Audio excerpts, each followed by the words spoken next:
thank you. Our world is a shared experience, fractured by individual perspectives, yours and mine. Imagine if we could all understand each other. When I first started my career in magic, I was doing a lot of performing in restaurants, table-to-table card tricks, coin tricks, sleight of hand, and woo. You got a good seat for this. And this one night, I was on fire. I remember it. I was fast and funny. My moves were perfect. I was unstoppable. And I sauntered up to this one table, an elderly man and his wife, and I said, "Folks, would you like to see some magic?" And the man looked at me and he said, "Sir, I would love to see some magic, but I can't. Unfortunately, I'm blind." And I looked at him, really looked at him for the first time, and it was so clear he was blind. His eyes were glazed. He wasn't really looking at me. Anybody would have known he was blind, but I was so wrapped up in my evening, so lost in my world, I wasn't looking at him. I just saw two generic people, and I launched into my show. And I stood there, embarrassed, and that word was ringing in my ears, blind, blind, blind. And I had no choice. I said, "I'm sorry, I didn't know. I don't have anything I can do for you, but if you come back again sometime, I promise I'll have some sort of magic I can share with you." He said, "I'll hold you to that," and I went on with my night. A few weeks later, they came back in. I recognized them immediately, and I panicked. I had completely forgotten about it. I raced back to the room where I kept my props, and I was thinking about every trick I'd ever learned, every book I'd ever read, anything I can do for this man. And then I remembered something obscure, an obscure idea, something I read a long time ago in an old manuscript. It's all I had. So I composed myself. I walked back out, and I said, "Hey, folks, my name is Brian. Would you like to see some magic?" And he cut me off. He goes, "All right, we're back. What do you got for me?" With a big smile on his face. So I asked his wife, "May I sit next to you?" And she said, "Sure." So I sat down, and I said, "Ed," his name was Ed. I said, "Ed, do you trust your wife?" He said, "Sometimes." I said, "Will you trust her now?" He said, "Sure." So I took out a pack of playing cards, gave them to her, and said, "Mix the cards, make sure there's no special markings on them." She said, "No, they're fine." I took Ed's hand, and I said, "I'm going to place a card in your hand. Do you think this is a red card or a black card?" And he said, "Red." And he was right. Put the next card, and he said, "Red." He was right again. I put the next one, and he said, "Black." Again, correct. His wife is getting skeptical at this point, and we keep going, red, red, black, black, red. He's getting all of them right. Red, black, red, faster, black, black, black, red through the whole deck, black, black, red, every single one of them right at the end of it. Ed is laughing. He's howling. The whole restaurant is staring at us, and I turn, and his wife is weeping, tears of joy. It was the most beautiful magic I had ever experienced. And a little bit later, I'm going to tell you how we did it.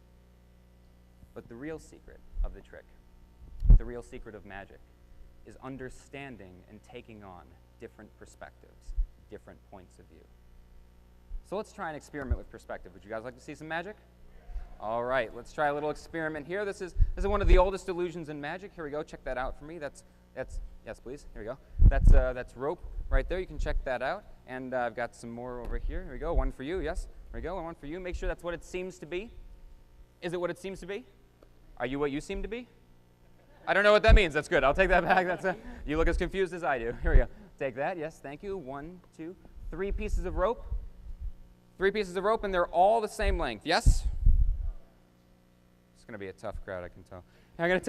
You guys are going to have to believe me on this. I'll take the ends and I hold them up. Now they look like they're the same length. The ends do. I didn't say it was a great illusion. It's going to be a tough crowd, I think. Here we go. I'll prove it to you. Here, watch. Yeah, oh, thank you. That's the big one right there. That's the medium one right there. And that's the small one right there.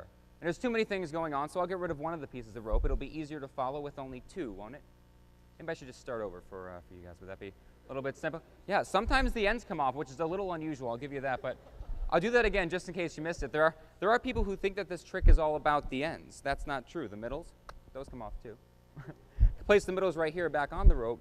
We're back in business, but you guys know this trick wasn't done with 1 piece of rope. It wasn't even done with 2 pieces. It was actually done with 2 of us watched Sesame Street. That was good. That's the big one right there. That's the medium one right there, and that's the small one right there. Can you guys tell which one's which from the beginning? Can you tell? See this one right here? This is the big one. You see, that's the big one. That's the medium one. And that's the small one. A little illusion to get things started. Well, thank you very much. Now, so what just happened there? Well, it seems that you and I had a very different experience, doesn't it? What did I see? I saw the moves, the sleight of hand, the juggling. You probably saw the ends of a rope jumping on and off, 3 different ropes changing length impossibly, violating all the laws of physics. But that's just what we saw. What did we feel? Well, you may have felt hopefully wonder, maybe amusement, perhaps frustration. I felt focus. These are 2 very different perspectives of the same experience. You see, magicians have a unique dilemma.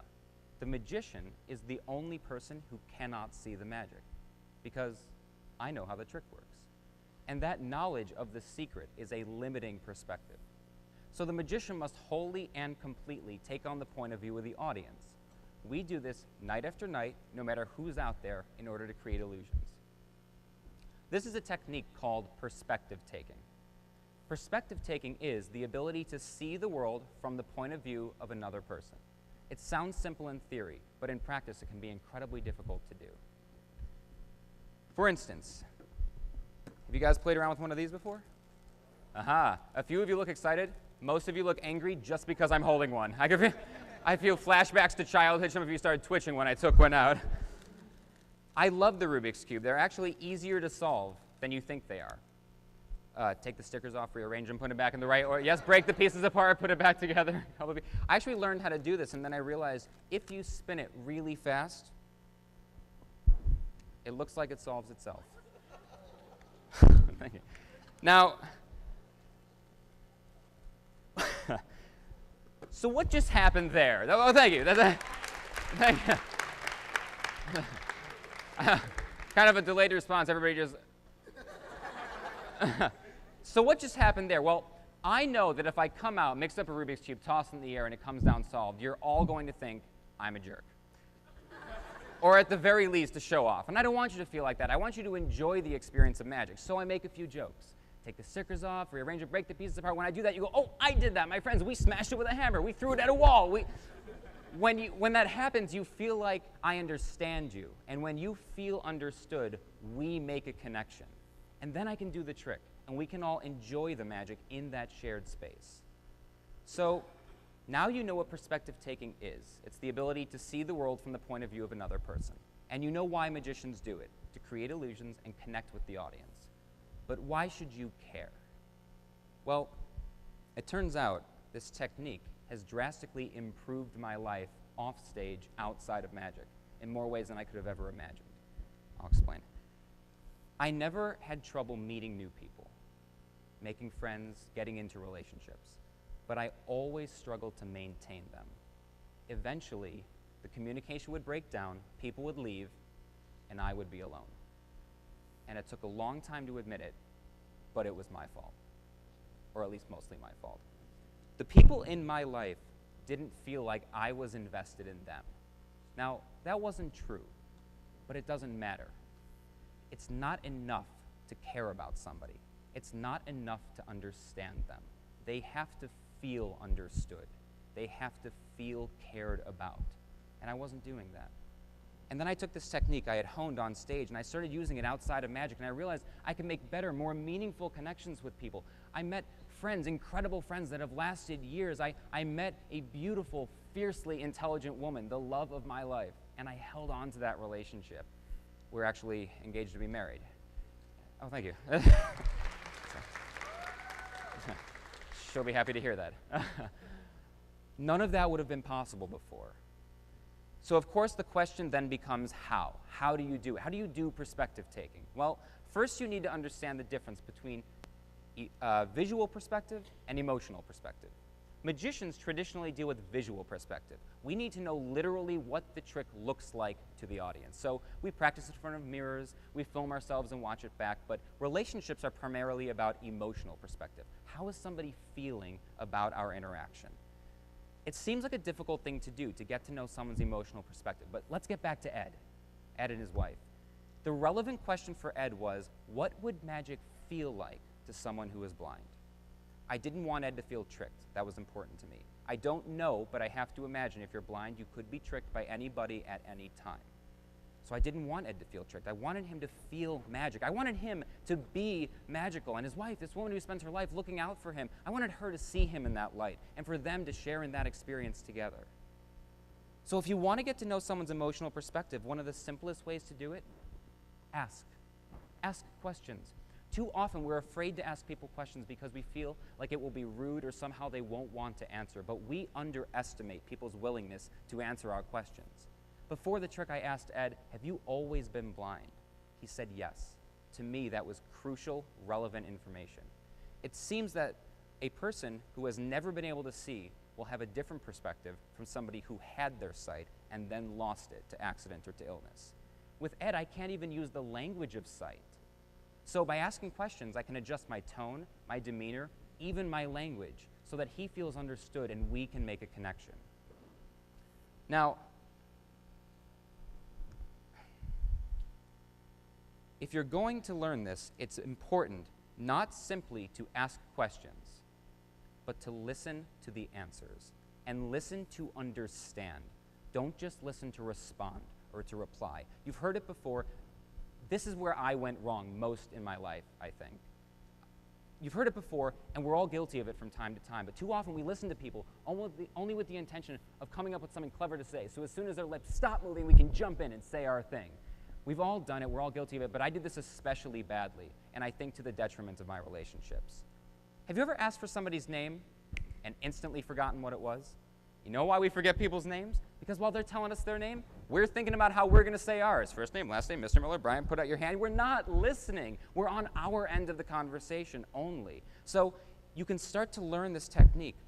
Ask questions, listen to understand the answers. When you do that, I think you'll find you can make better, more meaningful connections with people, personally and professionally. It drastically improved my life, and I really believe it can improve yours.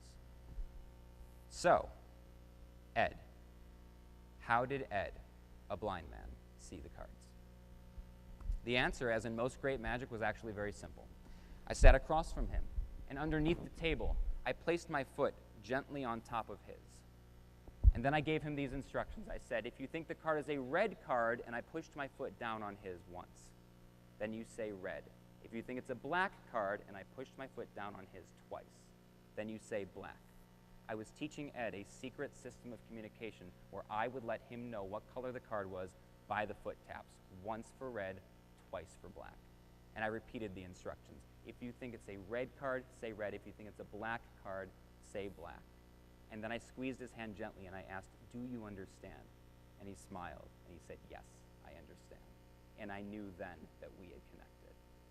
When it was all said and done, I taught his wife how we did it, like I just taught you, so they could go do it for their friends and family. And Ed was so excited, he couldn't wait to see his grandkids that weekend so he could, quote, freak them out completely.